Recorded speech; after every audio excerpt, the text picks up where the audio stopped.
Welcome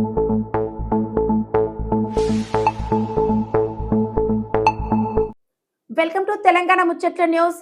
party పటిష్టత కోసం కృషి చేస్తూ తన వెన్నంటే నడిచిన సీనియర్ కాంగ్రెస్ నాయకుడు ఎండవల్లి రామారెడ్డి అకాల మరణం ఆయన్ని తీవ్రంగా కలిచివేసిందని శనివారం పాలేరులో జరిగిన రామారెడ్డి అంత్యక్రియలో మంత్రి పొంగులేటి శ్రీనివాస్ ఆవేదన వ్యక్తం చేశారు.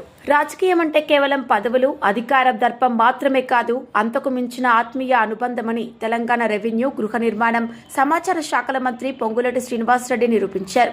పార్టీ పటిష్టత కోసం కృషి చేస్తూ తన వెన్నంటి నడిచిన సీనియర్ కాంగ్రెస్ నాయకుడు ఎండవల్లి రామిరెడ్డి అకాల మరణం ఆయన్ని తీవ్రంగా కలిచివేసింది. శనివారం పాలేరులో జరిగిన రామారెడ్డి అంత్యక్రియల్లో మంత్రి పాల్గొన్న తీరు అక్కడున్న వేలాది మంది కండ్లను చెమర్చింది. అంత్యక్రియల సందర్భంగా మంత్రి పొంగులేటి తన ప్రోటోకాల్ను పక్కన పెట్టారు. తన ప్రియతమ అనుచరుడికి కడసారి వీడ్కోలు పలుకుతూ మంత్రి స్వయంగా పాడమోశారు. సాధారణ కార్యకర్తలు, ఇతర నాయకులతో కలిసి శ్మశాన వాటిక వరకు నడిచి తనపై ఉన్న అపారమైన గౌరవాన్ని, అభిమానాన్ని చాటుకున్నారు.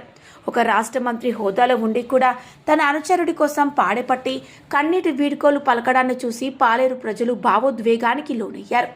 సీనియర్ నాయకుడు రామారెడ్డి మృతితో పాలేరు గ్రామం మౌన రోదనతో నిండిపోయింది. ఇంకా తరలివచ్చిన జనవాహిని మధ్య అంత్యక్రియలు ముగిశాయి. పార్టీ ఒక నిబద్ధత గల సీనియర్ నాయకుడిని కోల్పోయిందని, ఆ రాజకీయ ప్రయాణంలో రామారెడ్డి పాత్ర మరవలేనిదని మంత్రి ఆవేదన వ్యక్తం చేస్తూ ఆయన కుటుంబానికి అండగా ఉంటానని భరోసా ఇచ్చారు.